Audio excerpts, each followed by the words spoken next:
All right, we back. We're back. It's been a long time. I feel like Yeah. it's Dante Soul Pepper is Pharaoh. Marquise is absent. He is not fired. Yeah, he's not. He's not enjoying his fired. life. He's absent. He on paid vacation. We got Jordan Sanders, Mr. Sanders. It's Mr. Sanders. Yeah. Yeah, all of that. All of that. We don't. Does anybody have any like pre-pod thoughts or anything like that? I kind of forgot we're doing it. Yeah. No, I don't have any pre-pod thoughts. I ain't got none. We can get right into it. Yeah. Let's get to it then. We can get right into it. I've been wanting to get this topic off for a minute. I want some video games that you want to see get a retro. A retro? Yep. Video games, we need retro. Are you going first, Pharaoh? I would like to see what is it called? I think it was like Siphon Filter or some shit. It was almost like a Tom Clancy type game where you were like the SWAT. But Splinter Cell, it was on the PS1. That shit was heat. Damn. I didn't own a PS1. The only things I think Splinter Cell, Need for Speed Underground 2, Conflict Desert Storm, NFL Street 2, NFL Street Volume, NBA Street Volume 1, 2, 3, 4, whatever, how many they made. Just Need the for first Speed two Hot for that Pursuits, Need for Speed. I said Need for Speed Undergrounds already. And there's a bunch of samurai games that I forgot the names of that were pretty fire. The Destiny, there was one called something Destiny, and you could ride horses and all that shit on PS2. That shit was fire. Do you still have any PS2 games? Like, I want another Star Wars Battlefront. Battlefront 2. I believe I got some PS2 games. I think they probably over there at my mom's house. Have you ever plugged in an old game and instantly just fell right back into like the nostalgia? Or Yeah, I got an N64 at the crib. I still got my Dreamcast, but I only got like 2 games. And then my PS1 broke, like the top of it broke. Damn. So I can't play it. My stepdad stole my. He didn't steal it. My stepdad sold my Nintendo 64 at a yard sale like it wasn't nothing. And I saw him, and I was like, "Wait, don't sell that!" And he already sold it. And I just had to watch the guy walk off with it. And so I got NFL Blitz. I got Super Mario. NFL I got Blitz. Mario. Just the cartridges, not the. Yeah, I got the system at the. Yeah. I don't really play it because now if you pay for the online on the Switch, they give you like these, like they give you like the Sega Genesis, like a whole bunch, and they give you a whole bunch of games that you could just play on there. But it kind of sucks because you don't have the paddles, but now you can order the paddles to hook up to the Switch for each system. Can I throw this in here real fast? Yeah. The future of gaming, I hear they're going away from consoles maybe and just trying to plug the game system into either a computer already or the back of a TV or the phone. It's gonna be computers. So like Microsoft is gonna discontinue Xbox, and they going straight Just PC. computers. Yeah, and just have a controller to your computer, I guess. Yeah, that's how most people. Yeah. That's how most people play on them PCs nowadays. They play You with just get a controller and it's you called plug like it in. Steam.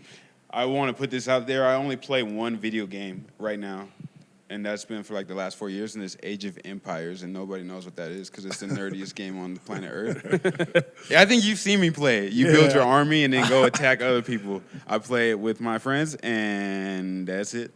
I don't play anything else because I will get too addicted to anything else.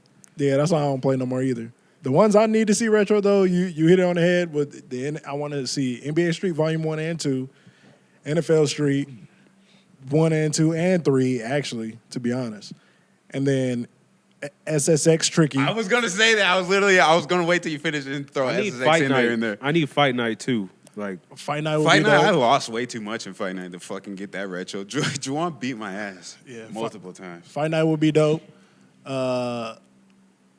Wasn't there? What was the cartoon on? Ready to Rumble or some shit? Ready The to Ready to Rumble Rumble was boxing heat. game? That'd be dope. Yeah, That'd be dope. that reminded me of Jack and Daxter then. Cause Yeah, Jack and Dexter was on. Because what did you like better? Did you like NBA Ballers or NBA Street? Ballers. NBA Street. NBA Ballers was cool. It was more like and one. NBA Ballers was more like and one. NBA Street was like hella arcade-ish. NBA Ballers was funny, but it was like 1-on-1, so you got bored of it pretty easy. That new Blitz that was on the Xbox was Ironic. all right. It was Was that the one where they could put the steroids in you and Yeah, shit like you could that? wear- You get that hurt, shit was hard. motherfuckers be wow. They steroids in game. Yeah, That's hilarious. you get hurt or something, and they just get a little needle, boom, That's put like it in you. Battlefront. you This just shit had to was have crazy. enough money to pay for what With you wanted. steroids. Yeah. Yeah, this shit was Yeah. wild. That The was a wild marketing ass on game. that. That's why they got rid of it. Probably NFL was Yeah. like, "Hey man, y'all Well, gotta get that out of here." That reminds me of the story of Need for Speed Most Wanted. So, dude got in a car crash, and the video game Need for Speed Most Wanted was in the passenger seat. So they partially blame Most Wanted. Did you hear this story? No. So they partially blame Most Wanted, and that's why Most Wanted went to Pro Street after that. You remember they put it on the professional track? It was literally because of that car crash. They had to like rebrand. Okay, but like, Literally, See- one dude ruined all of our fun. this is gonna be a conversation for later in the pod too. Yeah. At some point, you gotta realize what's entertainment and what's not. Yeah, literally you gotta one take guy- some personal responsibility to be like, bro, it's just a fucking video game. I can't go drive 200 miles an hour out here. Yeah, you got to take responsibility for your actions, man. but do you? You can't listen to Shauna. I was getting some head and be like, oh man, I fucked that bitch because I was listening to Shauna and I had a baby. No, don't blame. You can't blame Shauna. You wanted to fuck. like, like what are we talking about?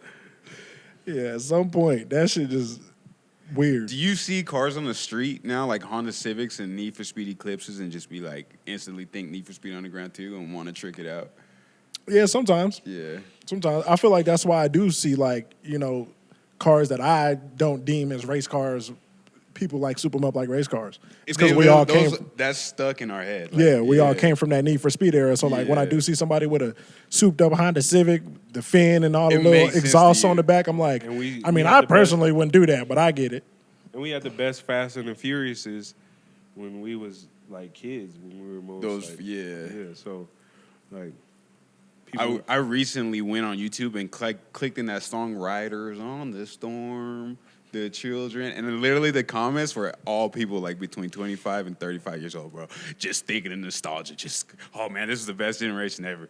And I have no point to make on that, but I just wanted to say that, like, yeah, those games really capture your soul, like, in a way. Like, your whole soul has emotion tied to every song, every game that came through. We was the best generation when it came to gaming, though. I heard it was because the competition was so steep then. Now everybody's bought each other out and it's just a few companies. But back then, everybody was trying to fight for that number one spot. that could be true. I think it's also like, it's just our, like, they kind of run with shit that we grew up to and remake it. They're not trying to come out with anything original anymore. Like, even with movies, it's like, man, they make it Land Before Time 85. Like, I don't want to see that. Do you blame the consumer sometimes when they keep going to see it, though? Like, Yeah. if somebody's going to see it. Yeah, 100%. That's why they keep making them stupid Fast and Furious movies too. They're like Fast and Furious. I'm I like, don't it's know not what even, they're on. like, I seen like a, I don't know if it was a space shuttle or a submarine. I was like, man, I'm not watching this shit. This shit is supposed to be about cars and shit. Now these niggas is in Brazil in a submarine. You'd almost think they get tired of doing the same thing in the studio. They're like in a meeting, like, hey, what are we going to do next No, year? if you get paid, if someone offers you $300 million to play in this movie, no matter what the script is, you're gonna be like, all right. Well, I think the motherfucker. actors is one thing, but I think the script writers in the studio might be another. Like, bro, are we not bored yet? Like, Yeah, but like, but see, this is where you're thinking of it different. You're thinking of it on a creative aspect. Yeah. Motherfuckers is like, oh, they gonna watch the movie anyway. Let's just do it over. Like Oh, they it don't already care if has it's the good or name? not. Like they don't care if it's good or not. do you think you ever reach them? Because it seems like you made $1 million, $2 million, $3 million, $8 million. How many million more do you want of the same thing before you're like, hey, let me actually get creative? But I guess not everybody thinks the same way. They think, hey, this worked, let's do the exact same thing. And I think that's what this even people are goes built into the different. next subject. Like, if you keep going and getting this motherfucker, like, why switch up the formula? I would say why switch up to Fortnite for personal challenge, but I don't think they see it as that at all. No, they see it as they got investors, they got people, they got millions, they got condos, they got mansions, and that's all they got to feed. they see it like, oh, we selling this, the merch is selling. They selling the merch at Walmart and all types of shit. They got the toys selling. You know what I mean? Sometimes I can't believe people still watch them movies. Yeah, Like I remember at one point I was like, who's even watching this? And one of my homeboys had told me that one of his friends goes and sees every Fast and Furious movie, and I was like, Yeah. you seen one of them, you seen them all. Like, I guess there is going to be a cult fan base and everything. Yeah. Cause like I'm a big Star Wars fan. Like I didn't expect that. I love fucking Star Wars. I love Lord of the Rings, but I never seen The Hobbit. But when the Lord of the Rings, like the first initial ones, I used to watch them shits back to back to back. And I never really was. Star Wars is heat, especially what is that episode? I think it's episode 2 where he turns into Darth Vader. That's the hardest one. I don't know nothing about I this. don't know nothing about Star Wars. I literally don't know Second thing nothing. about I Star know Wars. I could probably whoop you on Battlefront 2 though. I'll put a couple dollars behind that. Man, I had some homies that was ranked on Battlefront and Fight Night.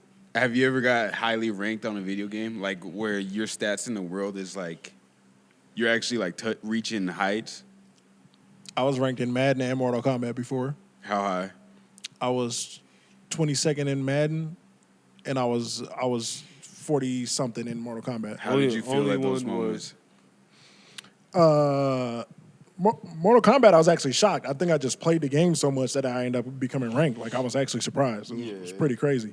And then it was funny because once I actually got in there, I got my ass whooped like 10, 15 times and got booted out. It was whooping my ass. Yeah, Jay was whooping my ass. I got ranked up to 100, I think 111th in NBA 2K, and that's when I realized like maybe I should dedicate this time to like playing basketball for real. And I just kind of cut it off after that. It was like 2K11. That's why I'm glad I was never actually ranked in 2K, because I would have been like, damn, that's why I ain't shit in basketball. Yeah. That's why I fucking suck. I'm too busy playing 2K. No, I was real. I forgot what number it was, but I think it was Tony Hawk Underground 2, like the world one. Yeah. Yeah, that one. It's a weird game to be fucking Ranked in, Yeah, but you know what? How weird my brain worked then. It was I literally thought the better I did in 2K, the better I do in my next AAU basketball game. And I don't know why, but that literally as a kid, I would be like, oh yeah, I just dropped 50 with Chris Paul in this. I'm gonna do the exact same thing in real life. It never worked out that way, but. I don't know why you think that like you moving these characters like You're not Chris Paul, man.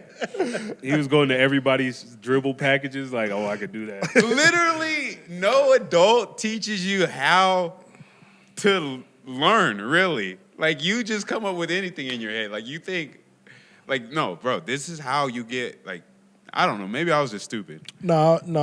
Me and Marquise actually had this conversation a lot about how, like, when we was growing up, it wasn't enough, like, actual coaches around here to teach you, like, individual stuff about basketball. Yeah, like, hey, break this down. You get good at this by doing this, and this. Dribble like this, practice this, do these shots, this corner. Nobody does it. If you have somebody that just does that, you're going to be leagues ahead of the other kids, because literally the other kids are playing 2K and then trying to do that move. I was literally coaching junior jazz the other day, and this kid's trying to take a charge, like a 2K animation, at half court.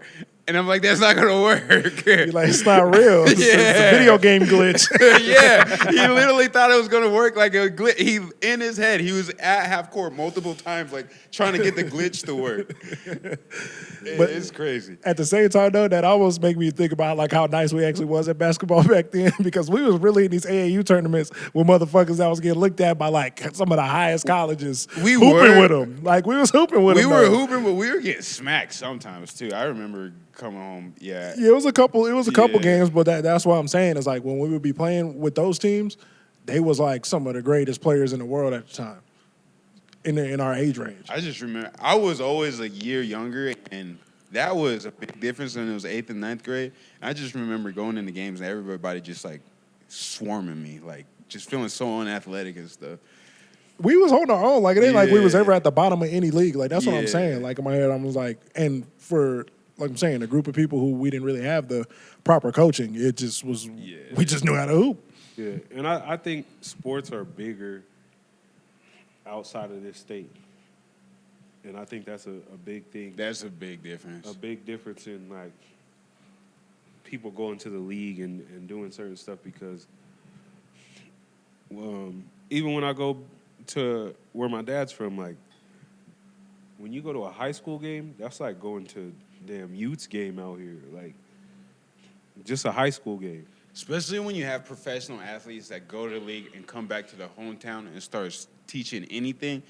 Those teachings Trickle down? Yeah, they trickle down. They trickle down, like, the teachings just trickle down. But, I mean, there were some good trainers out here, though. Don't y'all feel that way about everything in this state, though? Don't you just feel like it's behind on everything, whether it be the education system, the teaching, everything? Yeah, even, like, clothes-wise. Like, we don't get certain clothes until Late? yeah, and then, you know, certain fashion shit hits late. Like, It's a cultural thing is what I really think it is, too. yeah. I mean, I bet the States, I mean, like, even when the NBA teams came over here for the playoffs, like, all they wanted to do was just get out of here because there's, like, nothing to do here. Oh, I you guess. talking about for the The All-Star game. The All-Star game. Yeah, and I don't think this state focuses on that. The state's focus is just somewhere else. So I bet if they made a conscious decision to turn it around, they could. But no, there's too much money and religion. So if you turned it around, you might lose money. I've never really sat outside of this state for too long, though, so I don't know that. It's lit. We about to take you to Arizona this year. That's where we going. Arizona is much closer than the last place you recommended. I could probably do that. He said much closer. Much closer. Yeah, He said he didn't want no lemon pepper wings. We're going to take you to Arizona. That's where we're going to take you. Farrell been wanting to get this topic off for a while about McDonald's selling fake meat. Pause. Yeah, they've been they going through a couple of lawsuits and different stuff, and in certain states they have to post like that this is not real food, like on the doors and stuff. And I feel like we get into even with this conversation, like I feel like we get into like a GMO conversation and people don't understand like the laws behind these things. Like you could put non-GMO and it could still have GMO to a certain percent. Yeah. Like when they say natural flavors or natural product, that doesn't mean like the same as organic. Yeah. It doesn't mean the same. Yeah. I went on a health trip for like 5 years of my life. I tried water fasting, then I went raw vegan, then I went vegan, and then I just said fuck it and went back to everything. And But why was this? Why'd you go back to everything? because it was too tough, and I got super skinny. I got super, super skinny. And when I got skinny, I started getting bullied. Bro, when people see weakness, there's certain people that capitalize on that immediately. Because I remember it was just at the basketball courts. Going to courts, weighing a certain weight, going to those same courts, weighing 20 pounds lighter, bro. He too little. Yeah. It's a whole different ball. People are just ready to fight out the gate. Like they just want to fight now. You 20 pounds lighter, it looks like this is going to be an easy match. So I think that's where little man syndrome comes from. Like you get picked on, so then you always got to fight to try to show your. Well, I was the little guy in this situation, though. I think there's certain people that like they see weakness and it just feeds something inside that they just like, oh, I can get this guy and get whatever frustration I have off on this guy easily. I never really understood fighting at the basketball court. I do not, but I do. It's like, I don't get it. I get it. You don't get it? I think it's in your bloodline, ain't it? The way sucking like. I think you did fight at a basketball court, didn't you? Nah, you don't really catch me fighting on the basketball court. You don't really catch me fighting on the. Hey, yeah, you ain't catch me fighting on the. I think if basketball it's an outdoor court, I think it's more reasonable. I feel like if you're in a a sanctioned gym is kind of like more wild. I feel like even outdoor is weird. Like I'm like, y'all telling me we can't just come and play physical basketball and go home? I think if It doesn't those make sense. I You think can't if, play a game and go home. I think if those two guys have that level of frustration and they want to do it, like if it's their decision, like I think if they're the type that they want to handle that situation like that, there should be a place for men to handle situations like that. Then just actually fight instead Yeah, of that's what instead I'm of bringing saying. it to the basketball court. That's what I be saying. Like people go to the club angry I don't think yeah. and they wanna fight in the club.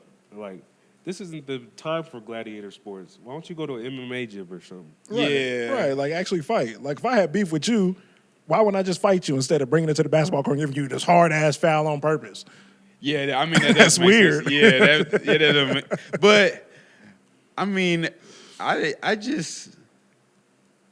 kind of understand it to a degree, but I would never try to fight nobody. I feel like a lot of people need Outlet.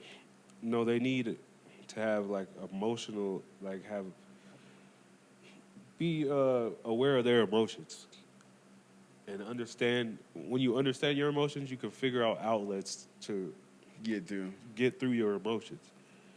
Because a lot of people be like, what do you call it? Like emotional Emotional intelligence. intelligence. But a lot of people even misconstrue emotional intelligence. They think because they know what they are, that's emotionally intelligent. No, learning that and learning how to control it, that's emotional intelligence. Just being like, I'm mad, so I'm going to hit this nigga. It's like, that's not emotional intelligence. That's almost immaturity. Okay, but that's the question though. Where is the time and the safe place for men to learn how to control their emotions? When is the time and where is a safe place for men to be able to learn how to control their emotions? you supposed to do that at home? You're supposed to learn all that at home. That's the shit that your mom said, act like you got some damn home training. You're You're supposed to do that at home. You're supposed to have that figured out before you go into the public space. And if you don't have it figured out before you go into the public space, you need to acknowledge that. You need to first acknowledge it and then work to mitigate it, like, at all times. Like, I've never been so angry that I was going to hit somebody at the basketball court. But when I see somebody get that angry and the other person is willing to go that far too, I say let them do it. No, so you know my take on this realistically. I was just asking a question. But my take on it realistically is like I think any man that's overly emotional is a woman-based man. You mean he was feminine. probably raised by a single mother, or He a bitch. There we go. He's a bitch. He has to show. If a real man controls his emotions and don't just react to every fucking thing. If you really mad at something and you don't know where to channel that energy at, you are a woman-based man. Do you think it also could just be confusion?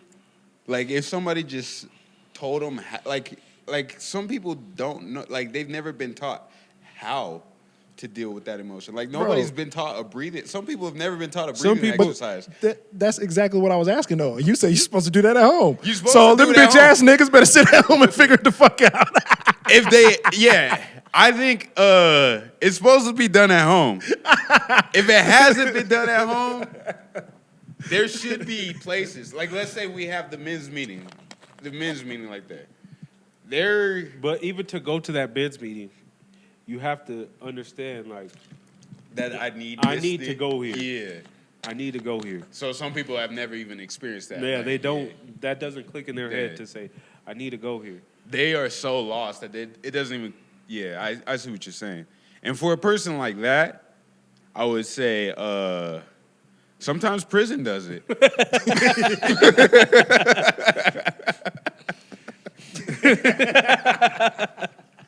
That's crazy. So you gotta go to the big house to learn how to control your emotions. You gotta go upstate to learn how to control your damn emotions. It's better than you being on the street and not controlling them. Go sit in that cell, little bitch. Bitch ass nigga, go learn yourself in a cell. In this 12 by 12, learn yourself and make a spread, bitch. You know what I mean? Go make a spread and you'll learn yourself. Go make it. Anyway, man, let's talk about McDonald's. We went from McDonald's to learning yourself in a 12 by 12. In my head, I knew McDonald's was selling fake food. Is you know what I'm saying? I don't know. I don't even like McDonald's. Me neither, man. That shit hurt my stomach. I know if I went to McDonald's, I'll like it. That's why I don't go. They fries be hidden. Yeah, that's what I'm saying. Like, they need. You might not even be eating real potato. Yeah, you told me that the other day that it wasn't, and I was like, damn, some good ass fake potatoes. yeah, I heard they got different farms with like And I think nobody's seen type potatoes. I think we almost like lab rats. You know what I mean? Like they don't know what GMOs do to motherfuckers. And then, you know what I'm saying? Because if you feed a dog raw meat, that motherfucker go crazy. He gonna turn to Cujo. You know what I mean? I want to say something so bad, but I don't want to say it. Go ahead. The GMOs, I heard, turn frogs gay. Yeah, I heard that one time. Cut that out. I'm leaving that in. Cut it out. That's crazy. GMOs make frogs gay. I'm leaving that in there. How do you know that? What was you doing to even figure that out? You was watching frog porn? No, I was. They sucking each other off from the other side of the pond. The tongue extension. How do you tell a frog's gay for real? That's what you was looking at. They The way sucking, he was eating the flies. they sucking each other off from the other side of the pond with the tongue way the frog extension. moved his tongue. How you know he wasn't gay since a tadpole? Yeah, you know he wasn't born that way. Yeah, what was you looking at, man? That's crazy. Oh, that's hilarious. How do you even know that? Bro, you get on the internet, you go down the conspiracy pipeline, you hear a lot of different stuff. What is frogs like contribution to the ecosystem? Probably the fly stuff. But like you don't know for sure? No clue. See, that's why I think it's funny when people always know some bullshit about animals, like some GMOs can turn them gay, but they don't know nothing about what they do to the ecosystem. I had a homie that came up to me one time. I was talking about, dolphins be raping each other. I said, what do they do for the ecosystem? I don't know. Why the fuck you know they rape each other then? Because that's more interesting. That's the problem with society. You're talking about the internet. You're talking about YouTube Shorts. Something pops up, you click it, you get a 60-second video. That's why I took dolphins do this. That's why I took. All right, and I take that and tell everybody. I'm not gonna do no more research. Nah, we need further research on that. That's Why why am I it gonna took research Killer a dolphin? Mike so long to get a Grammy because niggas is too interested in bullshit. Wait, what? That's why it took Killer Mike so long to get a Grammy because niggas is too interested in bullshit. They don't want to hear no real shit. Shout out to Killer Mike, man. Did you? Yeah, shout out Killer Mike. Congratulations on the Grammy. I don't know why you got arrested, but Do you think I it's think a he's free. conspiracy behind that? Nah. no. No, I don't think so. Do you listen to any conscious hip hop today? Yeah, I like the Killer Mike album when it first came out. First time I heard that shit, I called this man and was like, this motherfucker got album of the year. First time I heard that shit. Oh, I didn't know it came out.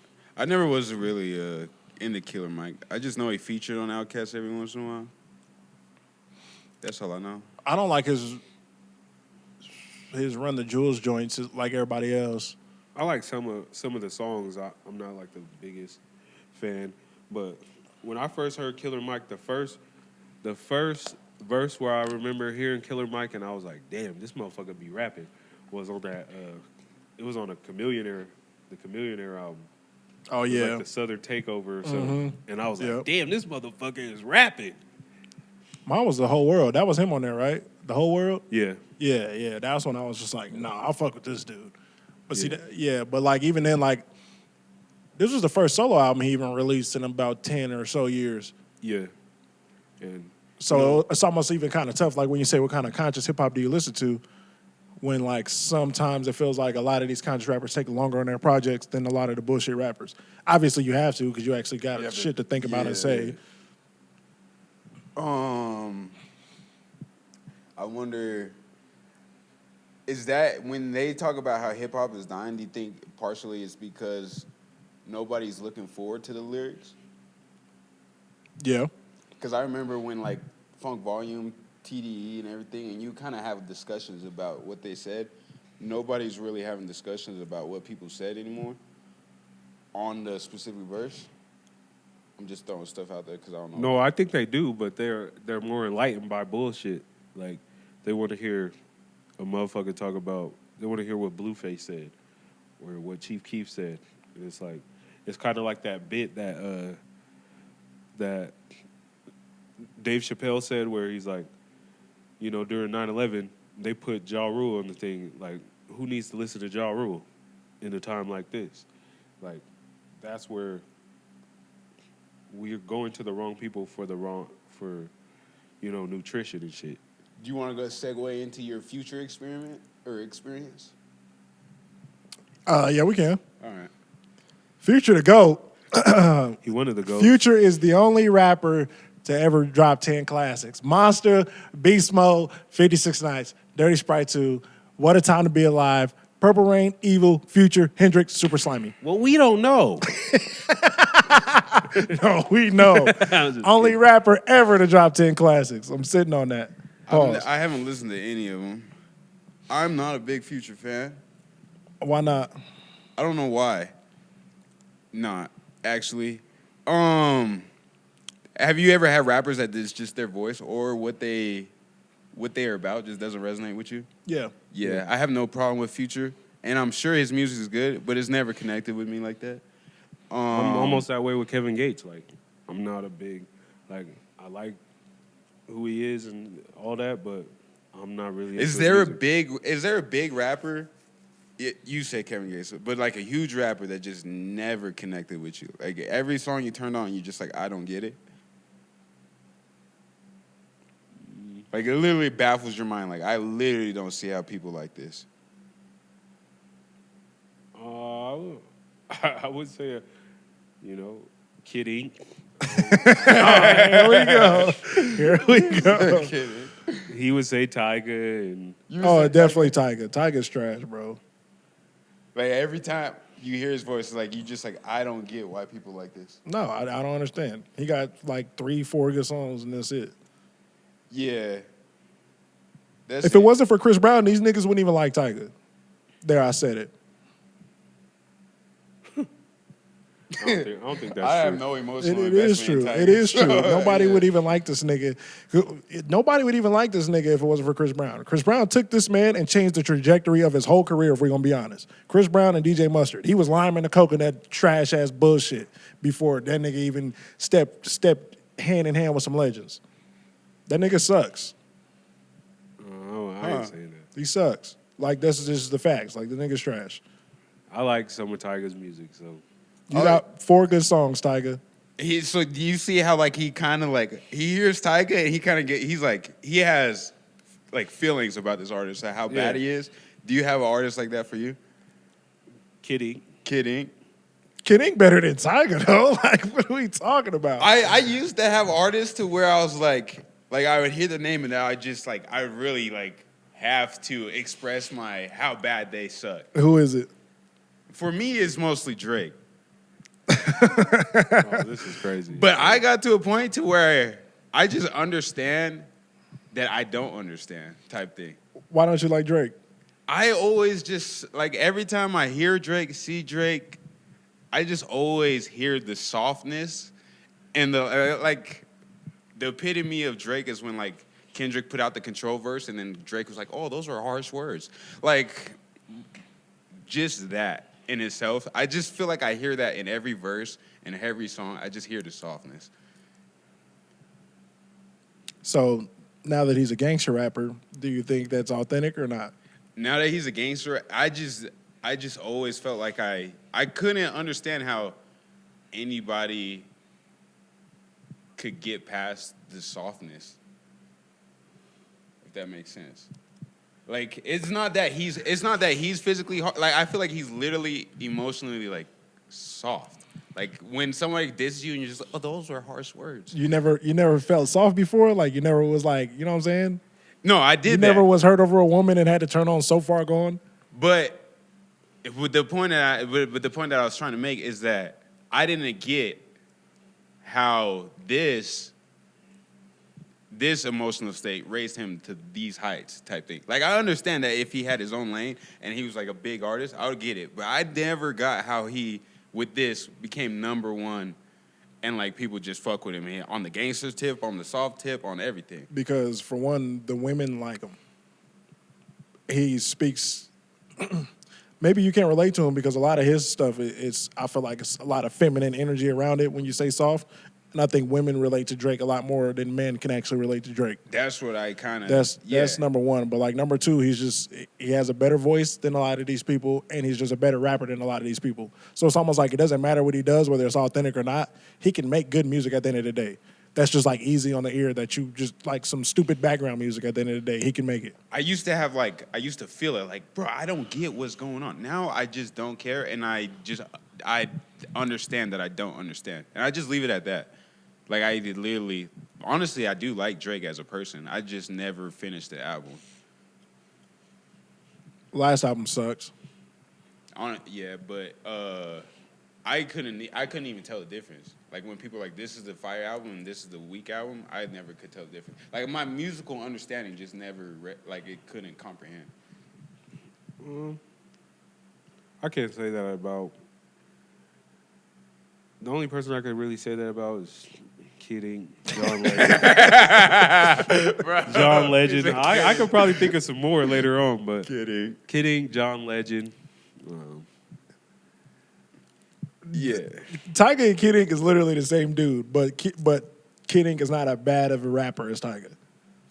Just like, because if it wasn't for Chris Brown, Kid Ink wouldn't be as popping as he was. How would you Chris feel? Brown made a lot of these bum niggas hot. So we all make rap, we all are artists. You get to a certain level and people talk about you the way you talk about Tyga, or talk about me the way they talk about Drake. How would you feel about that? I would just be like, you're not cool enough to listen to my music. Yeah, they say one negative comment can overshadow all the positive, like 100 positives. But just my outlook on life is different. Like, I know I'm not for everybody. Like, I know everything I do is not for everybody. And you got to just roll with it. So, and that's where we even could get Wait, I think I figured it out. I think I figured it out. I think I always had that feeling towards Drake. I might have just had an epiphany because I see some of Drake's emotional state in myself, but I don't want to actually see it. I actually don't want to recognize it. I'm soft as fuck. I just don't want to admit it. I think that's what it is. He's been explaining that this whole pod. I understand why these niggas fight at the basketball court. I think I get it now. I think I just don't want to see myself. This man said, I'm soft as fuck. I just ain't trying to admit it. Yeah, I literally think that. I think enjoy that's what it candles is. and reading. I think I'm literally soft, and I don't want to admit it, so I gotta compensate by listening to the hardest shit of all time. So have you ever been going through a situation where the girl that you liked another man, and you was like, man, fuck that nigga that you love so bad? If I'm heartbroken, I just turn on Rod Wave. I'll cry to Rod Wave in the car. We off subject again. Anyway, we was talking about Future because Russ and all these other podcast niggas been tripping because Juice WRLD has said that he tried lean because of Future, and Future is also the reason he was doing drugs. Him and Future have a collab album called World on Drugs, stuff like that.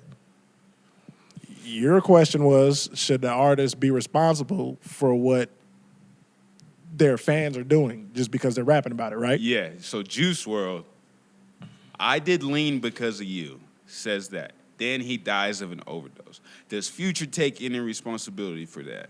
My answer is Future takes responsibility for Juice WRLD trying lean. Anything after that is not Juice WRLD's Future's responsibility. I feel like after you try to lean and you realize this is not good for me, that's on you after that. I think, and also I don't think it's on the artist. The artist should be allowed to make any music they want to make. If any responsibility should be on the labels to educate the listener, like how they put parental advisory stickers on the front of things for a reason, or how the NBA not the NBA, the WWE might start with a "don't try this at home" type thing. I think the labels could do that on albums.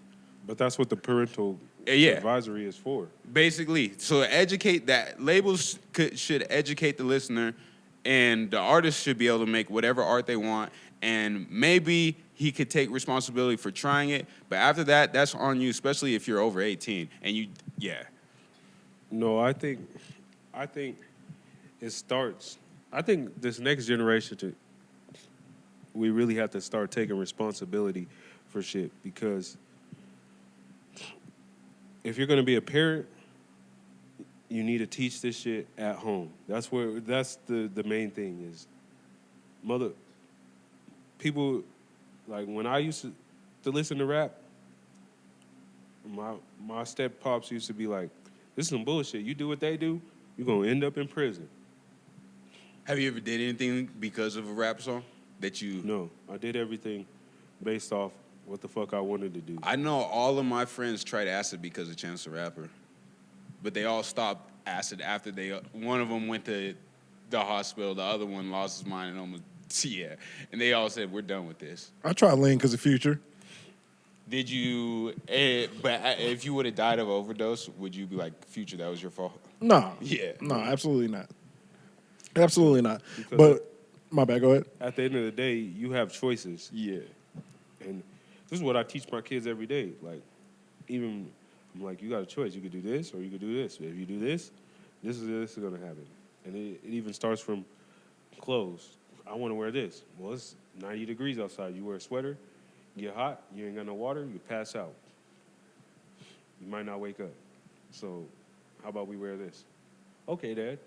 And then you just get that, like, this is life. Like, I'm giving you choices, and you got choices to make in life. And there's, to every choice, there's an effect to every choice. Well, I mean, yeah, you broke it down the steps. You try this, then this happens. You try lean, and you do this too much, this is going to happen. And I think you'll eventually figure out what the next step of this addiction is going to be. So that's on you. But he overdosed off Percocets. Percocet. Molly I'm talking about Percocet. lean, you know what I mean? Yeah. So I think it was maybe encompassing the drug if it's a gateway or something, but you have to walk through the gateway for it to be a gateway at the end of the day. Yeah, I mean, you kind of didn't answer yet.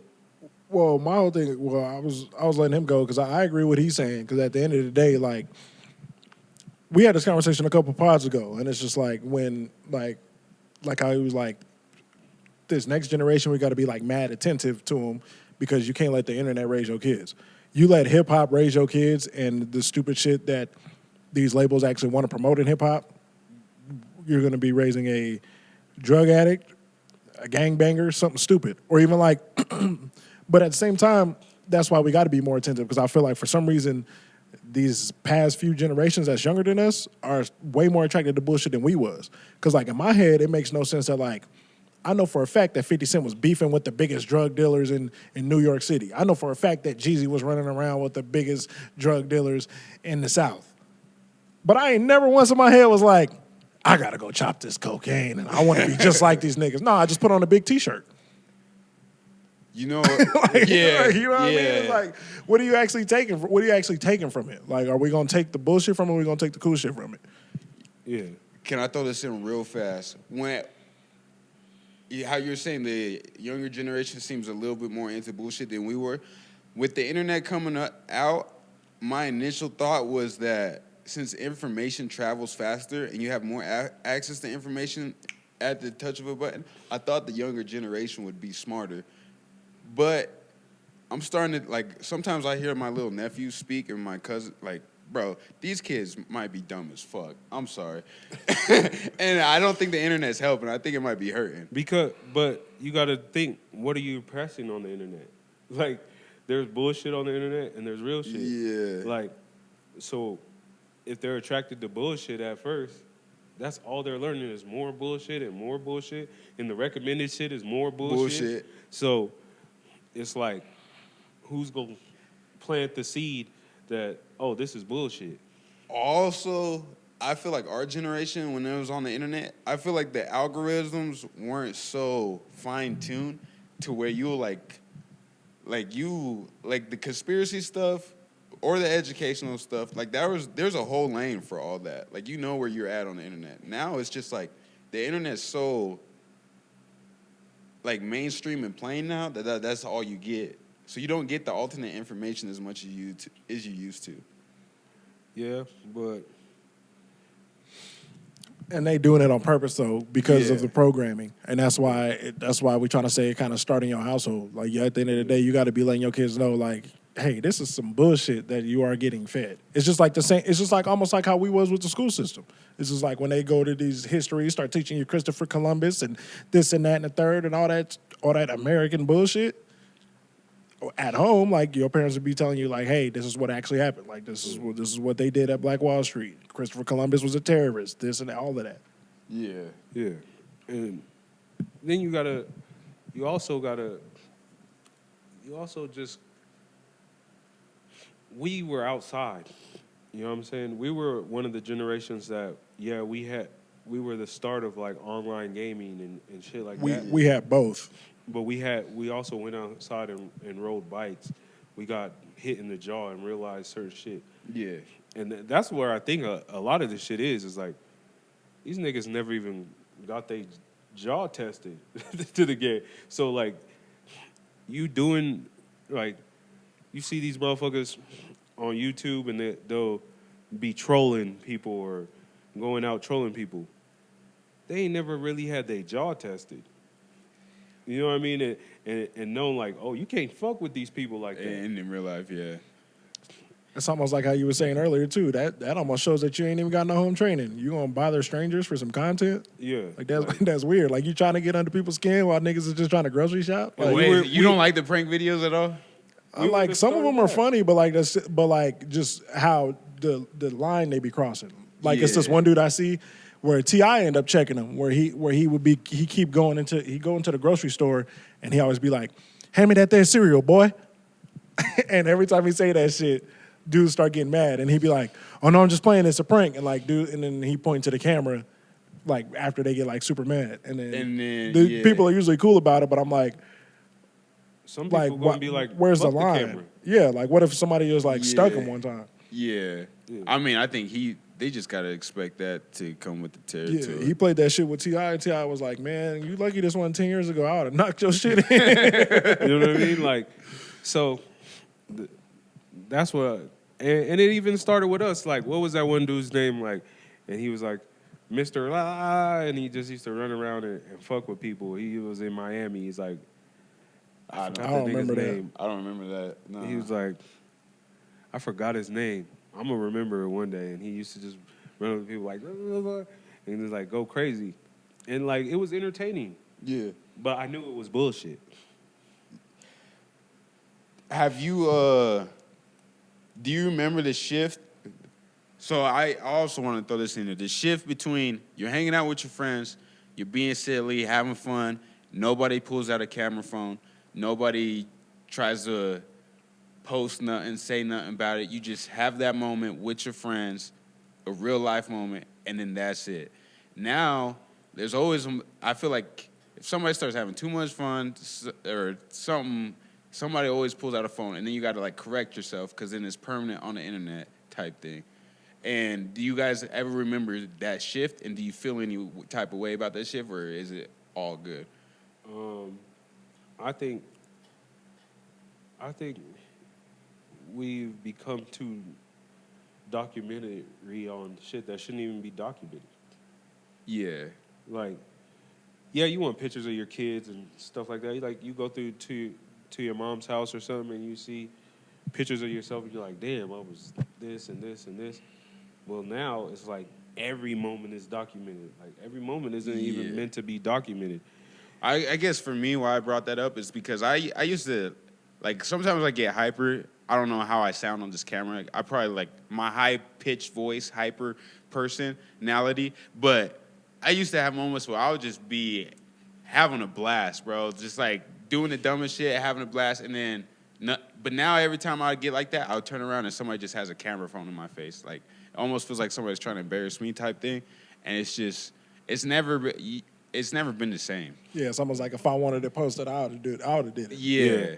And the thing is we grew up in a time where, like, phones wasn't, like, you couldn't text your friend all the time because you didn't have unlimited text messaging at first.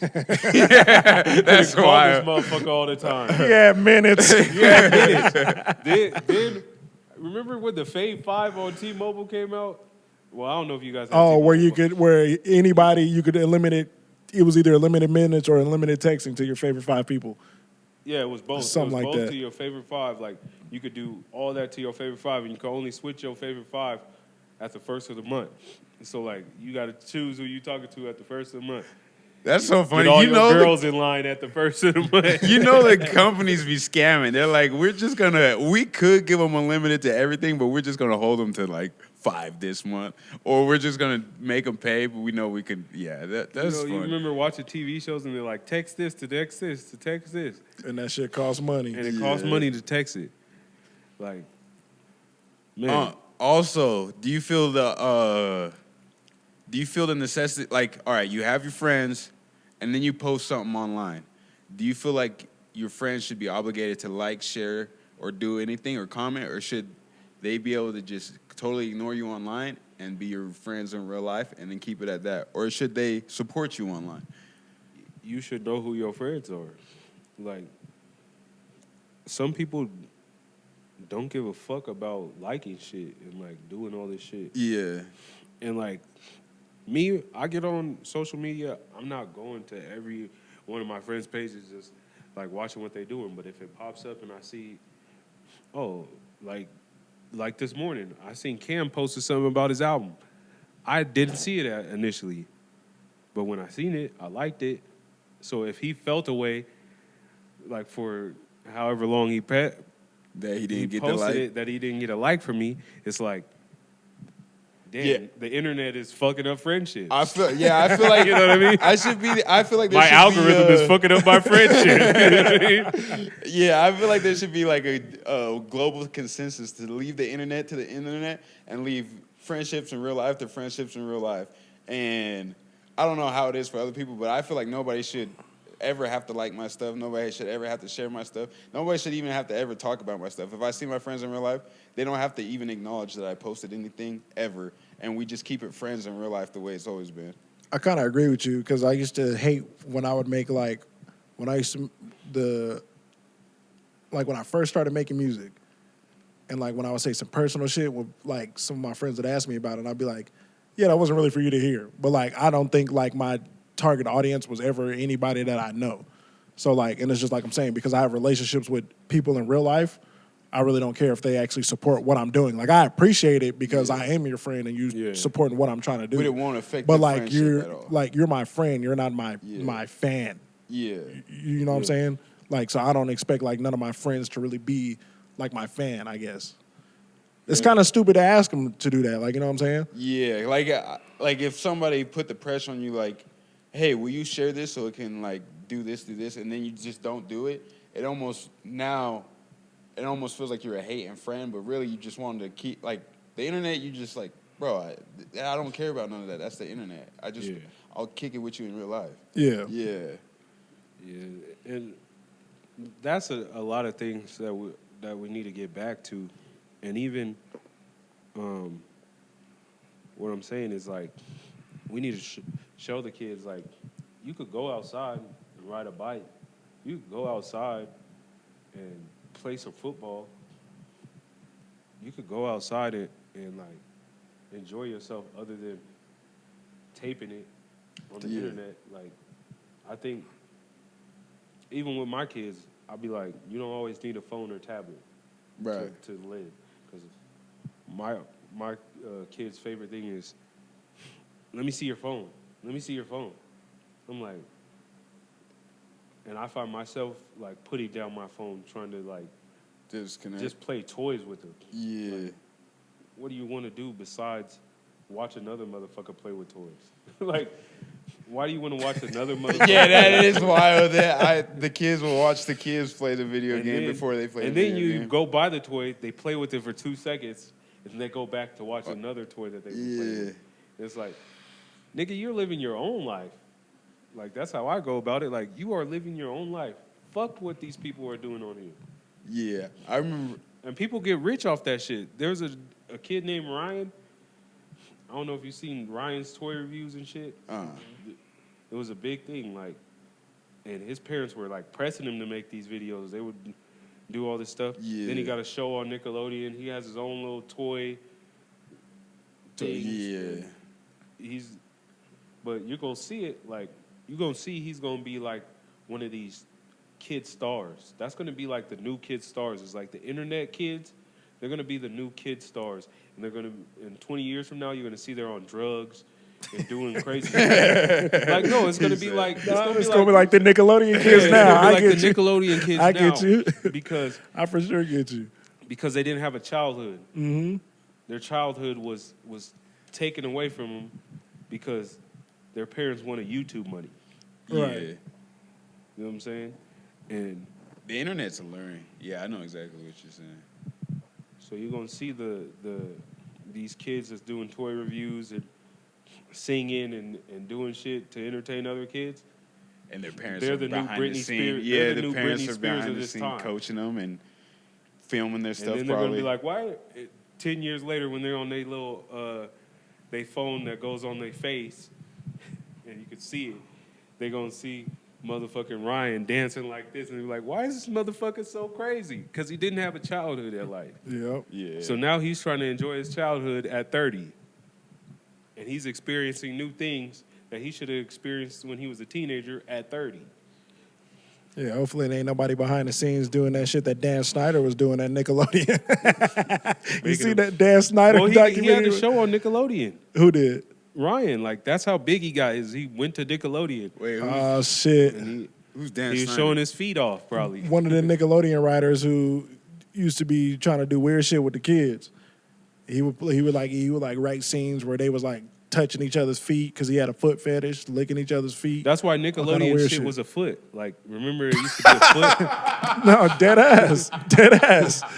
They got a. Hey, it's actually I think it's a Netflix special about to come out about that. The where whole some of the logo, bro, was this just Yeah. this dude's fantasy? no, for real, it's a Netflix documentary about to come out about it, where like it's a couple of the actors like even speaking about it for the first time. Yeah, They like, said it's supposed to come out you next month. remember I think. he was the manager on Good Burger. That makes you look at every Nickelodeon episode weird now. So you know the manager on Good Burger, the first Good Burger? That's who the writer is. That's who it is. The Dan Snyder dude. You don't remember the Bro, kind of overweight white that's dude? kind of weird. I don't even want to.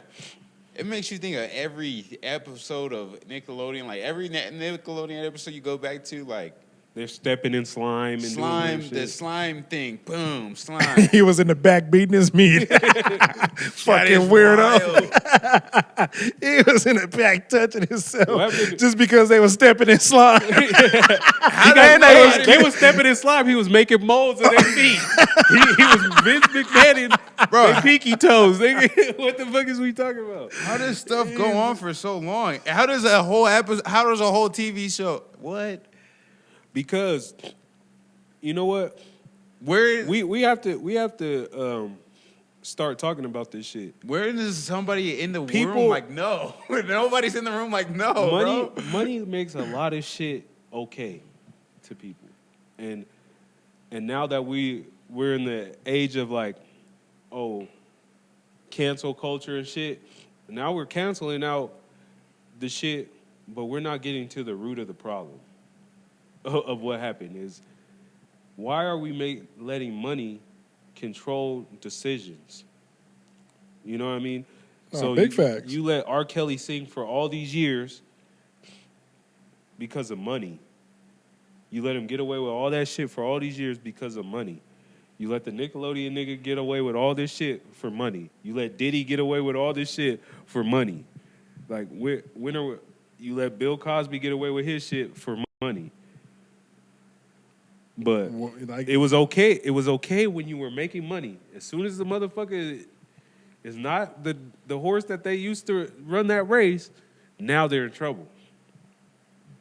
No, keep it. If that's what you want to do, keep that shit going because he made you some money. Bro, I'm about to make a soundboard of like cooking sounds when y'all get on that shit, man. that's so tough. So it's 'Cause like, you ain't lying. You ain't lying. It's like, and it's always somebody like that in a position of power, abusing their power. So abusing their power to let other people come in with an opportunity. You know what I'm saying? Have you ever worried like if you would rise up in the ranks that you'd be surrounded by a bunch of yes men and that you to the point where you can lose it and you lost your own mind because nobody around you is like, hey bro, you're like fucking up. Like you never get bad as those guys. I'm not putting this is a whole different discussion. no, I think when you're not a sick person, well, and you just get the yes man around you, you Yeah. turn into like what Kanye is. Mm-hmm. You could turn into what Kanye is, and you get confused on what the fuck is what. Yeah. Yeah. What's Because- real and what's not? What you stand for? What you don't? Because a lot of people are standing around you because the same thing. You made some money. it's looking like a certain amount of fame and money. You enter this. It almost looks like you entered this space where you're losing like barriers of. But you got to think like you lose reality. is what Yeah, you're you saying. lose- yeah, At that's some what I- point, you don't know what's real and because what's you're not. Yeah. you're not a normal person you're not a normal person anymore. You're going through certain shit. You can't go to the mall when you're Kanye West Yeah. without security. So your You know what I'm reality saying? You is just can't- so different from so, like- somebody else that. That's why I respect someone like Snoop Dogg, who's touched heights and went crazy with money, but he's still in touch with reality because you realize like you gotta bring yourself I wonder. to a human. I wonder what's the things that you have to put in place around you to keep you in reality. I think you have to. You can't ever forget where you came from. Yeah. So like with Snoop Dogg, he's real active in the community. Like he got his own football leagues down there. He be helping kids. He be trying to send them to the NFL. Like Snoop Dogg does so much shit in the community because he never forgot where he came from. At some point, when you actually lose touch with your roots, you lose touch with reality as well. Yeah. And that's really what I think Kanye's And problem is. that's how like that's why I see Michael Jackson and I'm like he could never stay in touch with who he was because he was getting Yes. beat to sing. His whole life was singing. Yeah. Like that's the problem with some certain people in life is like his only thing in life was you're gonna sing or I'm gonna beat your ass. If you had that was home. That was at home. So if home is where the heart is, your whole heart is just built off the industry. if you looked at your own career and said, I could get this famous, this famous, this famous, this rich, this famous, this rich, is there a certain height where you say, I don't want to go above that? How high do you think that is? So even like when I first started making music and stuff, I almost used to be hating when people would be like, if we just do ABC, then we have a hit and we gonna blow up. Like, because I would always just be like, why the fuck can I just be Currency or Dom Kennedy? Like, why I need to blow up for? Yeah. Why can't I just have a cool little Fan 50 base. to 100,000 fans that's gonna just do like whatever I like? Yeah. Why couldn't I think why I don't want no wishy-washy ass nigga like me to be put a fucking camera in front of the face, call me trash. I don't want that. I'm just playing. I think I would probably if that was the case, like if I didn't know and I got famous like younger, I'd probably be like a Joe Budden, where I seen what this shit could do, so I would have started making conscious music, and it wouldn't have hit as much as the bullshit. And then I would have been Joe Budden, and they'd be like, "Oh, he has 2 singles that went fire," but I would have put out all this shit and had a cult following from my other shit. Like that's where I think I would be like if I got famous Yeah, it seems like there's a turning Long point time for back. everybody. It Yeah. seems like there's a turning point for every artist that's like, hey, do I want to keep going that way or do I want to turn back that way? And it's almost like, I don't know if it's a conscious decision or if it's slow your next couple actions, but And then like they'd be like certain people sold out, but they got so big that now they're not having the normal life anymore, so they fall out of touch with it too. So I think there's a certain point you just got to keep touch with reality, or keep people around you that are in touch with reality that's going to put you into like That's gonna tell you, hell no, fam, that ain't it. That's not what's going down. how long have we been alone? Do you want to switch the subject or you want to stay on this one? We can switch. Yes. Yeah, because that was kind of a combination of life before the internet and the Juice World and Yeah. Future thing. At the end of the day, it starts in the household, man. We did cover quite a bit If in that. it doesn't, it starts in a 12 by 12 square called prison. You had a topic on there called unspoken expectations, and I just wanted to know what you was trying to Yeah, get this at. one's with that. interesting. We almost even talked about certain parts of it. Like, I feel like sometimes people have just unexpected expectations for certain shit. Like, For you specifically, is this a in general, like, at home? Is this a like- personal thing? like when you drop your kids off at daycare, you expect them to do certain shit. You know what I'm saying? And it's like it's unspoken. I feel But- like this is a subject deep to you that you don't that. No, I'm just saying, like, in general, like you do that. Like when you have a friend, you expect him to keep a certain code, and it might not even be said. Like you just like, But hey, this man. didn't happen to you recently. That just No, nothing no, specific that no. brought this topic in your mind. No, I was just thinking, like, sometimes I just sit and like fucking write shit down, and I was like, you know what? Sometimes I was thinking sometimes I expect shit from people because I'm me, but they're them. I feel like at the end of the something day. happened and you're not saying it. Do you feel that way or no? Or am I just tripping? I'm just trying to see where he going with it because I didn't know if it was I like a feel like relationship some- thing. I I don't know feel if like it was a.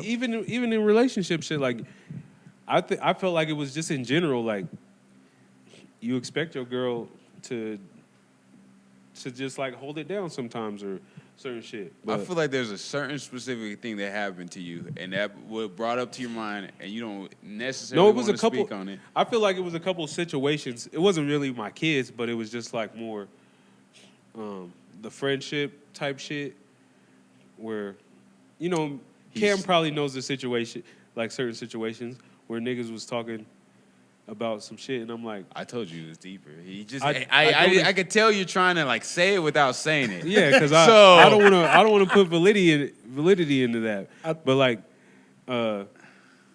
it was that in a combination with some other shit. Like you just So you got to make a decision right now. Do you want to go into it or you want to leave it alone? Because I'll stop pressing you about it, or do you want to actually? Because I know it's something. I know there's something under the surface that he wants to talk about, but he doesn't want to talk about. I just want to see what your expectations are towards people, like your unspoken expectations. Because I have certain expectations towards like even like just people in general. Like I just have expectations. I expect to walk into the store and someone not pull out a gun and start shooting. All right, we'll leave it alone. We'll leave it alone. I know you don't want to go into it. I know there is something specific that he wants to maybe talk about, but he doesn't know for sure. So he skirted around it 3 times. And I said there was a few things that happened. you know what I'm saying. There's That's why you're laughing, because you know what I'm saying. There's 3 things that happened. So there's 3 things. Okay, that we're happened. going into it then, or we're not 3 going things that into it. happened. Okay, we're going into it. So I expect if you're my homie, not to fuck with one of the bitches that mean something to me. All right, And that's probably, deep. Yeah. You probably know that. Yeah. Like, so I have that's an unspoken expectation I have towards who I think is my homie. Yeah. I think that should be. I almost feel like that's like bro code though. Like that's that shouldn't even be like an unspoken expectation. That should be like a thing between like men that know each other anyway. Like, you know what I'm saying? Do you have a friend but know that that's not the friend that you're gonna bring your girl around? No, not necessarily. Not no more. I don't feel like. I have two friends like that. I will never bring my girl around. Well, those I two don't think friends. that's your friend then. I think he's my friend, but I just know him, and I know what he does. That's crazy to think. You're supposed to check that. But I feel check like that at this situation, with no girls involved, we're tight. Him, when girls gets involved, he changes. He try Or to they change. he try to hop in and try to steal her from you. And I don't even think it's a spiteful thing. I think some people they work on a certain frequency that like they just like in this situation, this is how I know how to act, and I don't really know like everything goes out the window. But that's what I always think is lame. If you willing to, step on some loyalty or flip on the bro code over like a female, I think that's so lame. I think that's one of the lamest things you could do. Do you think there's different levels of friendships? Like I know this friendship's got me on this put. I know this friendship, but I don't trust him as much as this friendship. I know this friendship is not as deep as this friendship or this friendship. Yep. And so I think there's people that I'm friends with that are this level of friendship, and I know the exact things that I won't bring around them, the exact things I won't do around them, but I, in a way, still call them friends, but they're not the same friends as these friends. I agree with you, but at the end of the day, whatever level of friendship that you on, if that's somebody that's your friend, it should never, you shouldn't even be trying to mess with this The bro code girl. should always be involved. There we go. In every level of friendship. Now, if we are acquaintance, then that's what it is. But if you consider yourself, you want to kick it with me and do all this shit, like, then certain codes is involved. Like, I have expectations. I wouldn't have the same expectations I have for you as I have for Cameron. Because I haven't spent as much time with you growing up or had the same type of conversations growing up as I had with Cameron. And I wouldn't put that to your loyalty or your character or nothing. I would just understand that we just haven't had that. Yeah, and I understand that. Like, I understand that with us, but at the same time, like, I would stick to a bro code with you. Like, I'd be like, oh yeah, like I understand. I know homie. I think he a cool dude. Like, but I the thing is, do him dirty. I wouldn't have any. I guess that's where the unspoken expectation. I wouldn't have any expectations for you to stick to the bro code. Not at this moment, from the way we've interacted. Because like if someone was whooping your ass, I would be like, oh no, you can't whoop this nigga. This is a cool nigga. If somebody was whooping my ass, I wouldn't have any expectations for you to do anything about it. I might have slight expectations for Cameron. You should. I wouldn't want to put that on him, but I wouldn't have any expectations for you. But I don't think there's anything wrong with it. I don't think there's anything. I don't think there's anything wrong with it either. But I'll be like, damn, this is a cool nigga. Like, you hopping on Obi, you packing him out. That's crazy. We got to do something. We got to put a stop to this. But even in another aspect, like, even in another aspect, like, you expect your girl to act a certain way. You know what I'm saying? You don't expect, let's say your mom's coming over and she's in a bra and panties. Like, you expect her to put some damn clothes on. Yeah. You know what I'm saying? Like, so.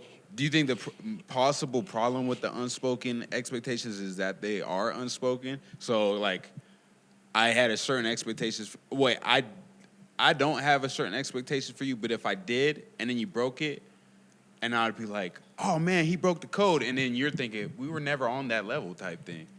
So it would be like, it was unspoken the entire time. Yeah. And I think that has something to do with it. But I think also, like, just people, the morals in this day and time is not the same, like, is not built the same. Like, No, That's what I was about to say. Agree with you on that. Like, Yeah. there's a certain moral compass that I think has been thrown out the window in totality in like many aspects of life. like I'm not trying to be funny or anything, but I seen a girl that I went to school with, and I thought she was like a respectable, like, not saying she's not respectable now, Yeah. but I thought she was just one of those girls that, like, you was like, oh, she ain't gonna go out here and do no whole shit. The other day, I seen she had an OnlyFans. She got a link tree on her shit, and I said, damn, this girl got it. Like, What if would it change your opinion that, hey, I knew this girl a certain way in high school, something happened to her that was traumatic, and then she changed after that? Would it change your opinion that, like, oh, I didn't know that specific situation that had happened to her though? Forget that even. What if in between the time where y'all weren't speaking, like she just grew to be a different person? Or what if this was already in her brain, but that was unspoken? yeah. Because like, I don't know, it's almost kind of weird because like, I feel like sometimes when you've known somebody forever, it's almost like you hold them to That standard that you had way back then. But like I don't know. It wasn't even like the homegirl. Like, she hung out with certain girls that was the homegirl. Yeah. And I would always just have respect for her because I'm like, oh, she ain't do that. She didn't even drink. Like, she'd be like, Yeah. no, I know what that does. Like, blah, blah, blah, blah, blah, blah. And just to see that, I was like, whoa. Yeah, you was taken aback by it. Yeah, I was just taken back, and it was almost like I had an unexpectation for that. Like, it was like, damn, you was just a solid ass motherfucker. I know I was following this one girl on Instagram for a while, and like, damn, I don't know how to say this. Maybe I shouldn't. I was following her for a while, and I could see in her eyes, like, there was just like, have you ever looked at somebody's eye and just look like there's just something wrong? Like, they're not, it's not like they're crazy, but it's like something's traumatizing them or something, and they haven't healed from that. Yeah, where it's almost like they going through the motions just because they don't want to deal with their emotions. Yeah, so I followed this girl for the longest time, and I was just like, I was so confused with it. Like, why? Like, what is going on? And then one day she made a post about like how this super traumatic thing happened to her at a party. I won't go into detail or nothing. And I was like, oh, that's what's bothering her. That makes sense now. And now everything else after that it was confusing me before all made sense. And I was just like, if you had a backstory to every person, I think you would have probably empathy for every single person to a degree. Yeah, and that's where I think a lot of people, like, I do have empathy for a lot, and I have understanding for a lot. I try to give people the benefit of the doubt a lot of the time. But sometimes I do that, and I'm fucking wrong for giving the benefit of the doubt. Yep. That is a possibility. Mm-hmm. That is also a possibility. And even, like, Cam gave the benefit of the doubt, and I was ready. You know what I'm saying? We already talked about the bitch ass nigga, but I was ready to fuck up my own show to go for the homies. And even that's what I said last time. I was like, if I'd have knew now what I knew then, I'd have just been like, fuck it. I was ready to fuck up my own paper. Yeah. For the homies. Like, that was my code. Like, nigga, they put him. I don't know the too. situation. I suspect I might know, like, the lingering outside of it, but that's you guys. That's you guys. I think I heard some of the story, but I don't know the details. But also, just to bring this up, like, where do you want to go with your video shit? Like, me? Yeah. Good question. Have you seen the creator Joshua O'Neal? No, I haven't. No, he's like one of my favorite creators. My plan, I like to do the camera, the videos where you sit in front of the camera and talk, like, just kind of like get stuff off, almost like an interview basically. I like doing those videos. I like doing skits, and I like doing music. what I want to do with that is basically just a continuation of the same thing. Just get better at them, get better at them, get better at them. There's no like, I want to turn it into, because I don't really care about acting like that. So it's no like, oh, I want to be in movies one day type shit. It's like I like doing these skits, and I'm just gonna keep doing that. What if you could only pick one? What would it be?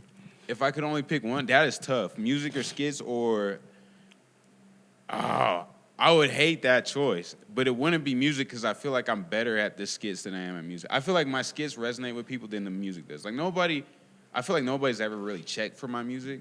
I feel like there's a few people that kind of check for my skits. So Yeah, but it almost too with music. Like when you just making music, nobody wants to check for a new artist nowadays. yeah. Like, you ain't gonna never get your flowers when it comes to the music till you're actually on.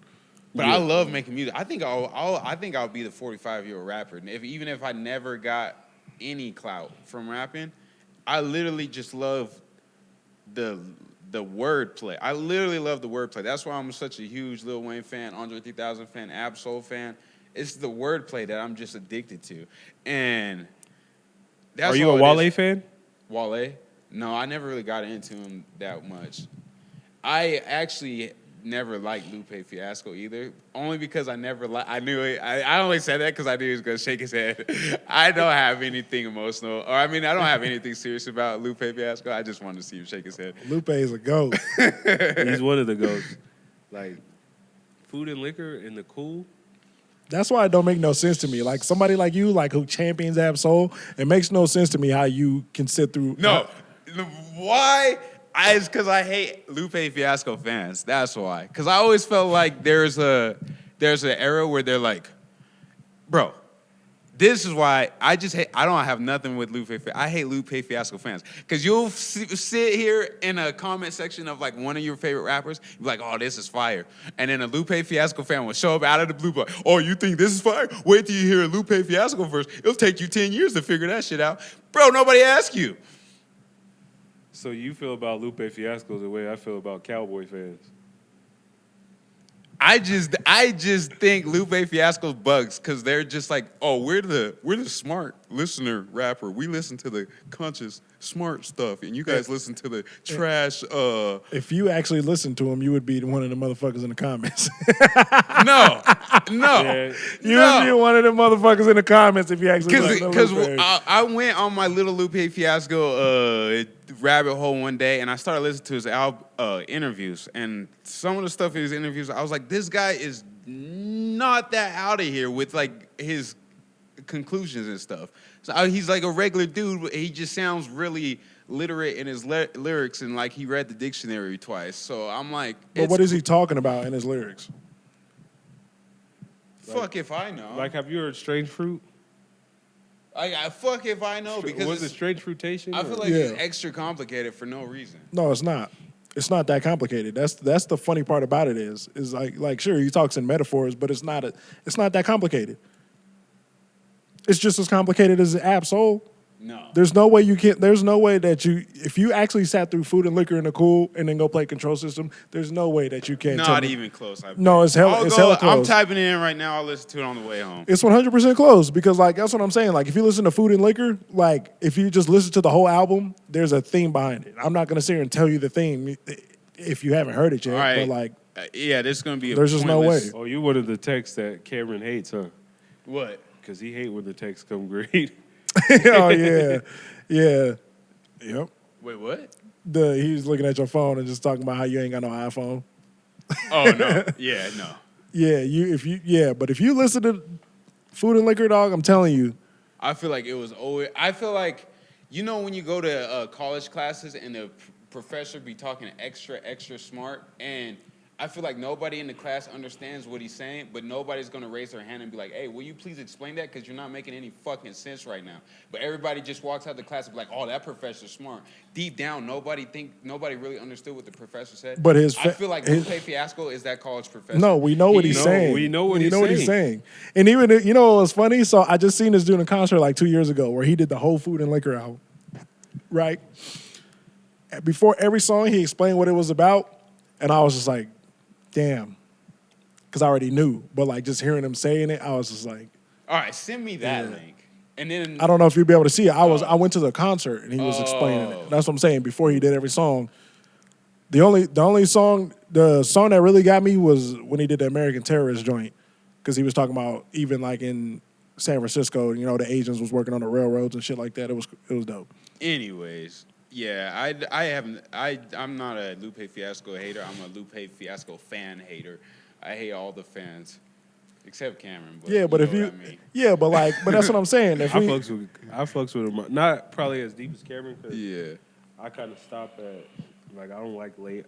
I never went through the whole Lasers album and shit, but Food and Liquor, that shit. And then the cool, I think might be better than Food and Liquor in my head. I debate that every year. Oh, before I forget, why did you ask me about my skits real fast? Oh, I just I went and watched a few of them. Yeah. And I was like, I wonder where he wants to take yeah. this. It's Like, literally does he want a just- skit show? No, it's literally just I literally like the skits. I love the Trey Rags, the Caleb City, RDC World, Joshua O'Neal. Like all those guys. Trey Rags is Yeah. comedy. Yeah. RDC World was dope too. When I was on YouTube heavy, and those skit makers were the people that just like made YouTube fun to me. So I just always wanted to be a part of that ecosystem in some way, shape, or form. I know I'm not on their level yet, but I feel like I have the potential in skits. Yeah. I feel like your skits, like when I be watching them, I almost feel like the only way I know how to say it is that like it feels like you make skits to where it feels like your audience is like mad broad, whereas it's like it almost feels like from anybody from any kind of walk in life can like look at this skit and take some entertainment out of it. Yeah. Yeah. Just because it should be random. Like you do shit like with a bee. And I'm like, how the fuck you think of that? Everybody's seen bees before, so then it just made it funny because it's just like, yeah, man, like you know what I mean? Like that's what I mean. Like the simple shit that you take and could turn it into something. That's like that's good because like you know what I'm saying. You could anybody from any walk of life could look at that and be like, yeah, that was pretty dope. Yeah, that's just the skits for me. It's just honestly just those people. Those people just make me laugh. Yeah. What are you feeling like art-wise, content-wise? Art-wise, content-wise, I just really been into the music and the clothes lately. Like, I haven't really released many clothes, and people been asking, and I'm like, I'm working on some. Like, I'm actually getting more tools and shit to do more shit. Yeah. So that's where I'm at with it. Is I just want to elevate the clothes, and then do this music, elevate the music. How do you feel, Cameron? You just put out an album. Yeah, I got a little EP out. I got another EP supposed to be out in March, hopefully. How many songs on the EP? 3. Okay. Wait, you put it with the ones where you've been putting the graphics up? There's 3 on that EP? Why don't you just combine the 2? What do you mean? The one that's coming out in March. Because I don't really... I'm trying to crack the algorithm, dog. Oh, okay. How do you plan on doing that? Just keep releasing, like so I keep popping up. Oh, okay. Yeah, so I keep popping up. I got a longer album coming out in like May. So, but I don't know how I feel. I don't know. I do like doing this pod. I kind of want to do another pod too. I haven't really sat down and thought about what, but I was like in my head, I was just like, yeah, we could do something else as well. And then the music, I feel like I like when you said like, even if I don't get no clout for music, I'm gonna make music for the rest of my life because I feel the same way. Like I'm definitely about to be that 50-year-old rapper. Yeah. And maybe that's when I'll go back to my lyrical ability. I didn't even think about the pod space, but I don't know. I never thought I would be podcasting, honestly. But now I find like that I enjoy this shit and like that. Yeah. When your clips come out, bro, you be telling jokes. And it's easier, or it's not that it's easier, but it's easier to be noticed. Like, you know what I'm saying? Yeah. And I did a pod with Prince, like that was my first pod. Yeah. And I felt almost like how Damod did on the pod he was on, where I didn't know what to say. Like I was like kind of, and I started, and slowly but surely I started getting better and better at it, and now I'm like, shoot, I kind of could see myself doing like my own little stream type thing. Like, Yeah. I don't know quite what, but I have like some ideas. Where Something to get all them jokes off. That's what I was thinking. You should whatever your lane is that gives you the opportunity to put the jokes in. You know what I'm The saying? angle that you take sometimes be surprising me. I was like, bro, I couldn't even thought of that at all. Yeah, I Couldn't mean, even thought of that at all.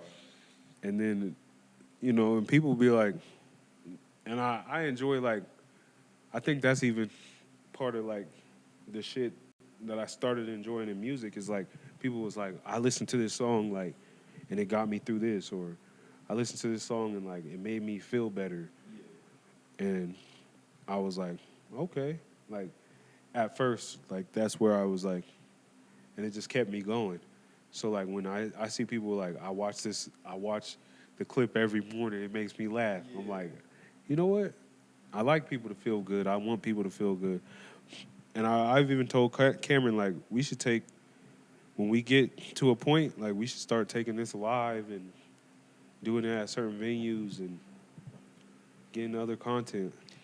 I called Cameron the other day, and I was telling him how when you get people on the pod that have done a pod before, you could tell, and it was just that this is a skill like everything else. Like talking, I'm realizing is a skill just like everything else, and you just have to.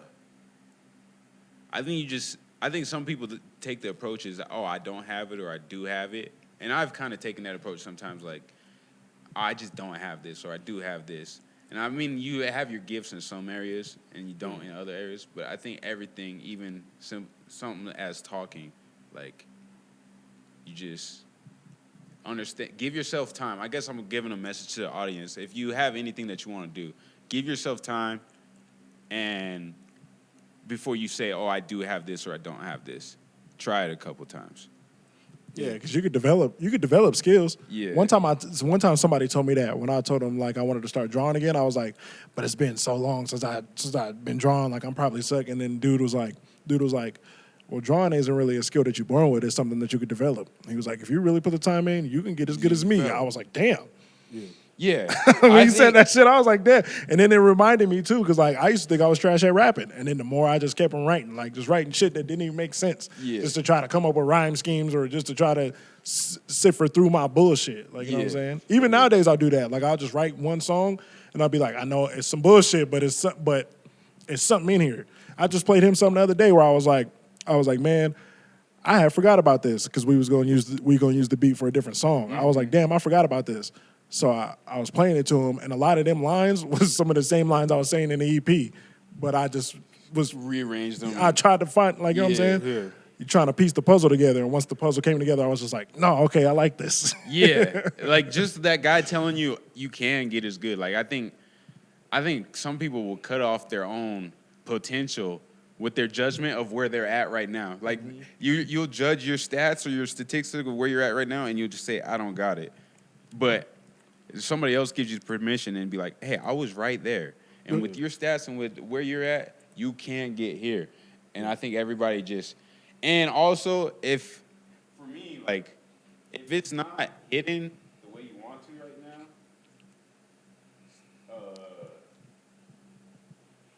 if you keep doing it for a couple more years, you'll look back and be like, oh, I kind of see why. Like, I'm better now. The only way you can get better vision of like, oh, I can see what I was missing back then is if you keep doing it. Yeah. Yeah. But this is the thing about that. Don't you think it's kind of tough to actually grow in front of an audience? But I don't like. I'll say, what I mean by what I said was, I listened to some of my old beats the other day from like 3 years ago because my computer crashed, so I'm trying to find all the beats, so I got to go listen to some of them. And I remember making some of those beats, I was like, oh, this one's going to be the one that goes viral type thing. And I hear it, and now I hear everything that was missing. But that's what I'm saying though. So like, don't you think it's tough to grow in front of an audience? So like, if you first started producing, right, and let's say you was posting them beats, they was trash. Yeah. But then like, as you get better, then like now you got some decent beats. Yeah. And then you get better, now you got great beats. Don't you think it's tough for an audience to see that growth? a lot of the times that's where I think like to be real with you, that's why I think the music industry is fucked up. Because I don't think nobody wants to take time to see the growth. It's too busy buying views. It's too busy buying plays. You're too busy doing stupid shit for a number's sake. And then once you actually run out of quality things to make, now you're done. I don't know if it's. I think it depends on the audience member because I've seen your growth in rap, and I've heard the first projects, and then I hear the later projects, and I go, oh, I see what's changing, I see what's improving, I hear it, and I've heard the first too, and it's like sometimes you don't even know exactly what it is, you just hear and feel the difference. Yeah, And that's a fair point. Yeah. And I also think like I've been saying this, like it's a microwave society where it may taste better in the oven, cook all this shit, but we're just gonna go to the quick shit. Yeah. You know what I'm saying? And you want that quick satisfaction. Yeah, I think almost that's, now that you say that, I think that's almost what I was trying to say. Yeah, you just want that quick satisfaction You don't of want to wait for this artist. you don't want a home cooked meal, even though it may be more nutritious, more of this. You're like, fuck that, let's go to McDonald's and eat this fake food. I know some people are saying like the music will never sound as good too because like the Beatles had an opportunity to go off into the woods for 3 months and focus on the album and they didn't have to worry about, I gotta post a TikTok every day at 5 p.m. to keep my audience engaged before I put my album out. They had the time to go and actually make the album.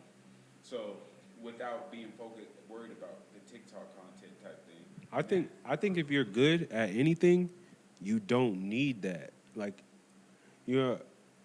I see Kendrick, he's always going to be, like, the Beyoncé's, they drop when they want to. Yeah, but you got to earn that, Yeah. especially nowadays. The way you earn that is by having a quality piece of work. Yeah, but to the defense of Kendrick and Beyonce, what were they doing before they could take 5 years before they drop stuff? They was consistently dropping. And when they were with TDE, or Kendrick specifically with TDE, so specifically dropping with the momentum of other people on his side But too. he was clocking in, putting in the work. You know what I mean? Yeah. And came out with these quality pieces.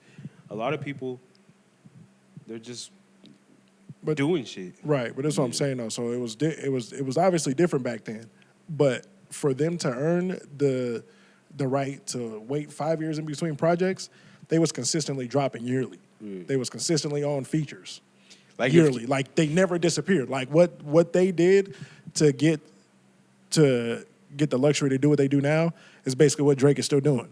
Drake disappears, we think he's gonna fall off because there's not a lot of artistic shit with it. Like, you know what I'm saying? But like making great art and being consistent in the beginning, that's how they earn this. It's just like Schoolboy Q. Like he was the same way. Like in the beginning, he was consistently dropping. Now motherfuckers take 5 years between projects, and we hyped for the shit. Yeah. We hype as fuck. I mean, you always got to put in the groundwork, but you want the instant if you want that instant microwave shit, you're never going to get to that point. So you have to have the shows where you had 2 people in the crowd before you ever get the stadium. Yeah, but that's not what I'm saying though. I guess I'll put this on the table. If Kendrick had to restart his career, he's 18 years old right now, and the advice is you got to post on TikTok at least 3 times a week, do we get the same Kendrick in 10 years? No.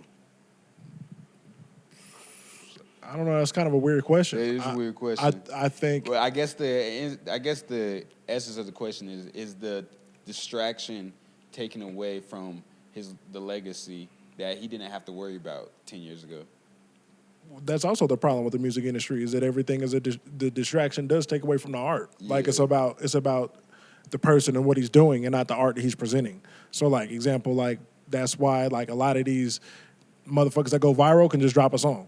Like for Drewski to be able to just drop music, like it's crazy to me. Like, like who are we talking about? That's funny. But And I fuck with him. I fuck with Yeah. you. I love all the nigga shit. But I like in my head, I'm just like, all right, bro. Yeah. yeah, I mean, For these OnlyFans bitches to be able to hit the studio, like it doesn't make any sense. Like, what are we talking about? Like, that's what I mean. It's about the person and the numbers and the stupid shit. I So know. like, yeah, we might not have got the same Kendrick. Like, realistically, Do you think as artists we might just been taking this whole music thing too serious in the out the gate? Like I always wonder, like, is this music stuff a bunch of nonsense out the gate anyways? And we grew up on some old head hip hop stuff and the lyrics mattered and all this, and it was always just a bunch of nonsense? no, because I believe in between the bullshit, there is still shit, but it's just not in your algorithm posted, and you gotta. I think now is the time where you gotta stop worrying about what people think and just do what you have to, like, do what you do, and do it. And once you get excellent at what you do, Do you ever think you put the right market. Like I believe the reason I never, well, I had like bullshit ass deals on the table, Yeah. and shit, but I think the reason I never went to heights with a lot of this shit is marketing, because I was always so art. I never worried about the business side of things. So like, and at the end of the day, it's the music business. So like, you have to realize the business part, like how he's trying to figure out the algorithm. That's him figuring out the business, like, side of things. It's not just like certain people automatically have a mind state of business, like the Trey Rags or something. Like he knew who to target his shit to get 1 million views. You know what I mean? Yeah. He knew the money he would have to put forth or whatever to get there. And that's part of. I guess my question was, though, do you think we as consumers ever took music too serious, and music was supposed to be like, music was bullshit the entire time, and like that's why OnlyFans, and it's just circling back to the way music always was? well, how can we say that if there is a Kendrick, if there is a J. Cole, if there was a Kanye West? Like, how can we say that? Even Michael Jackson was making Man in the Mirror. You know what I'm saying? That's why and you know how I'm like, I don't listen to music older than me, but that's kind of where I can actually, feel them a little bit, because of where they be like, well, back in the day, it was always songs. It was songs about love. Not everybody was a bitch. Not this and that, like all that. Like I can kind of agree with that a little bit. But still, there was still bullshit in those times. But it was less bullshit. Yeah. That's why I could that's kind of why I could feel them a little bit. Yeah.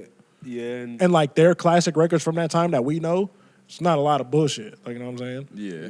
But when somebody When we get older and they're looking at our classics, it's gonna be all bullshit. No, Except- not ours. motherfuckers was Not having- ours. Not ours. The next generation's next classics. generation. When they go be like, no, this was classic, and go play somebody, I love them. But when they go play Travis Scott, Yeah, we gonna look like, yo, that's what y'all was listening to. like, you that know might what I be mean? an interesting life I cannot conversation. change. Right. It's gonna be like, that's what y'all was listening Fill my to. mind up with ideas. And that's all the Yeah. And I love Travis Scott, but like that is gonna be like the next generation's classic when they go play their kids, and it's gonna be like, what the fuck, like. That was it. You know what I mean? Like my parents and grandparents played motherfuckers that was doing drugs, having parties in the studio all night. And you wondered why the intro was 10 minutes on Outstanding. Man, these niggas was on coke all night, fucking bitches. They're like, keep playing that beat, I'm hitting it. And then finally, You like my fire. He said 2 lines of cocaine when he said that. yeah, that's comedy. I'm gonna just feel the spirit. That is hilarious. That's comedy. That's actually funny. And they was on the spot. They was basically freestyling songs, hits. I'm For real, though. pretty much out. comments. How long have we been going? He said it's over with. I'm hungry and shit. I got some apples where the TV is. We can be done in a little bit. I got a follow-up question. What's your favorite song that you made? All of my music I don't pay attention to. I don't pay attention to none of my music. My favorite music of mine is the last song I made, and it's my favorite for 3 days, and then by day 7, I don't like it anymore, and I don't care about it anymore. That's how my music goes. I like my music for 3 days, and then I gotta make something else. So what's your recent favorite one then? My recent favorite one is maybe, I guess the last one I made, I think it's called I Pray You Don't Get Pregnant. That's crazy. What is this song about? I feel like this shit I still feel like this shit no matter every time I wipe my ass. And the Christmas lights on because I feel like Santa in his bag. Talking to him, get your touch. We out here playing tag. But what is the song about if it's called I Pray You Don't Get Pregnant? It's about absolutely nothing. That's just the last line of the song. I pray you... I dress in all black like I'm robbing shit. And I got time to be out shopping. Bitch do jumping jacks on my dick, and I pray every night that you're not pregnant. That's the outro. Are you Little B now? No, that's just what came out. Yeah. Just go back to conscious rap. I pray every night you don't get pregnant.